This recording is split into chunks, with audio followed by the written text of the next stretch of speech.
Vous savez, je vais insister dessus.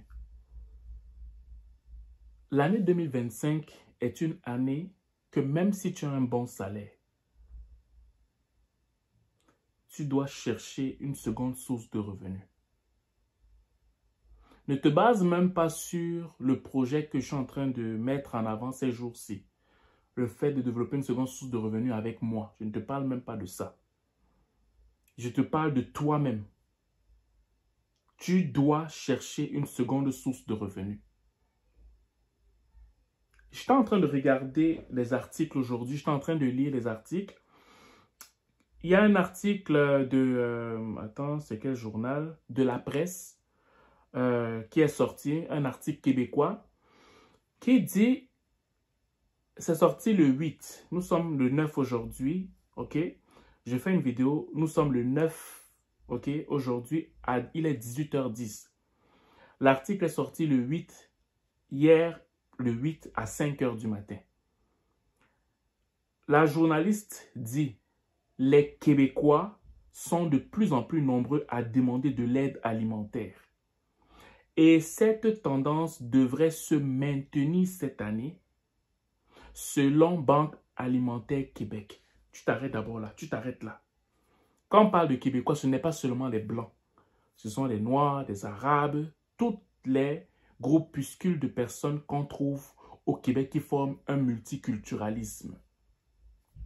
Les Blancs demandent des banques alimentaires, les Noirs demandent des banques alimentaires, les Arabes demandent des banques alimentaires.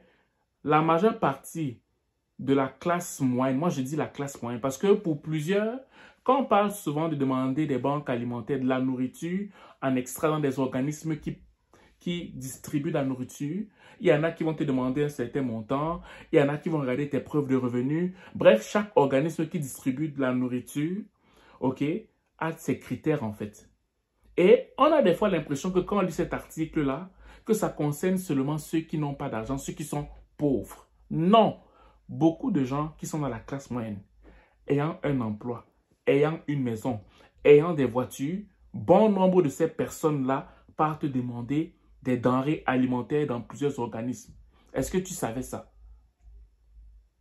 Je peux te prendre un exemple simple. Il peut y avoir quelqu'un, par exemple, qui avait pris une hypothèque où il devrait, par exemple, payer, je ne sais pas moi, admettons 1500 $. Et dans son budget, il avait planifié que pour son hypothèque, il paierait genre 1500 $. Maintenant, quand il part renouveler, par exemple, son hypothèque, il se rend compte qu'avec les taux et tout ça, finalement, au lieu de 1500, il paie maintenant 2000 $ ou 2100 $. Qu'est-ce que tu penses que ça va faire dans son budget? Ça crée un budget, un trou terrible. OK? Et s'il n'a pas fait beaucoup d'heures supplémentaires, si on lui en donne, parce que maintenant, même pour avoir des heures supplémentaires, dans beaucoup d'entreprises, c'est difficile. S'il n'a pas fait beaucoup d'heures supplémentaires, il va devoir déclarer des impôts en plus. Fait qu'il va devoir au gouvernement.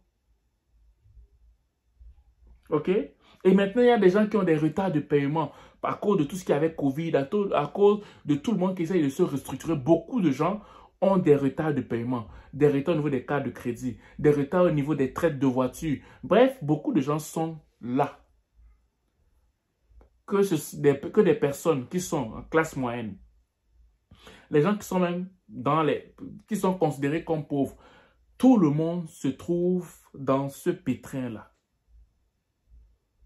On te dit que la tendance avait commencé en 2019, quand il y avait le début de la Covid, elle a continué à monter. 2019, 2020, 2021, 2022, 2023, 2024, 2025. L'article est sorti en 2020, est sorti hier, ok, le 8 janvier.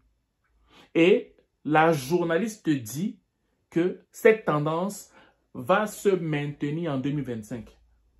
Moi, je dis qu'elle va augmenter en 2025. Elle a été polie, mais moi, je te dis que ça va augmenter en 2025. C'est pour ça que je vous ai toujours dit dans mes vidéos précédentes qu'il y a beaucoup d'indicateurs qui ne peuvent pas te permettre de négliger une seconde source de revenus. Peu importe la seconde source de revenus que toi, tu vas choisir. OK? Tu ne peux plus négliger. Surtout si tu as un emploi et que tu es dans la classe moyenne. Tu ne peux pas t'amuser avec ça. Tu ne peux pas. Si tu veux jouer avec, tu vas regretter. Beaucoup ont perdu leur maison bêtement. Beaucoup sont dans des difficultés parce qu'ils ont perdu des emplois. Pourquoi? Parce qu'on est en train de couper dans plusieurs domaines. Même dans la santé, on coupe. Toi, parce qu'il n'y a encore rien qui est intervenu dans ton domaine, tu te dis que non, toi, tu n'as pas de problème. Donc, moi, je fais cette vidéo juste pour te sensibiliser à ne pas négliger la seconde source de revenus. Ok? Ne néglige pas les indicateurs qu'il y a en société. Ne néglige pas ça. Donc, si toi, tu as besoin d'une seconde source de revenus, ben moi, je peux te présenter une seconde source de revenus si tu n'en as pas encore. Si tu n'en as pas et tu veux savoir plus sur ce que moi, je propose, texte-moi au 514-247-1737. 514-247-1737. Tu me textes, je te propose. Si ça t'intéresse, tu le fais. Si ça ne t'intéresse pas, au moins tu auras l'information. Et si ça ne t'intéresse pas ce que je te propose, ne te décourage pas, continue de chercher une seconde source de revenus. C'est très important. Très, très important. Ok? Ne te base pas juste sur le salaire que tu as, même si tu as un bon salaire. Parce que la majeure partie de ceux qui prennent conscience du fait de rechercher les secondes sources de revenus, c'est ceux qui sont financièrement à l'aise. Parce qu'ils veulent garder leur standing de vie sans pour autant toucher à ce qu'ils ont mis de côté, en fait. Voilà. Donc, c'est cette vidéo que je l'ai faite. J'espère qu'elle va te sensibiliser. Sur ce, je te souhaite de passer une excellente journée ou une excellente soirée, dépendamment du lieu où tu m'écoutes. Et n'oublie jamais, quand je dis quelque chose, c'est mieux de vérifier. Je ne veux pas que tu me crois. Ne me crois pas. Moi, je ne veux pas que tu me crois. Vérifie ce que je dis afin que tu puisses prendre conscience de ce qui se passe. Et ce, même si tu ne ressens pas ça encore dans ta chair, en fait.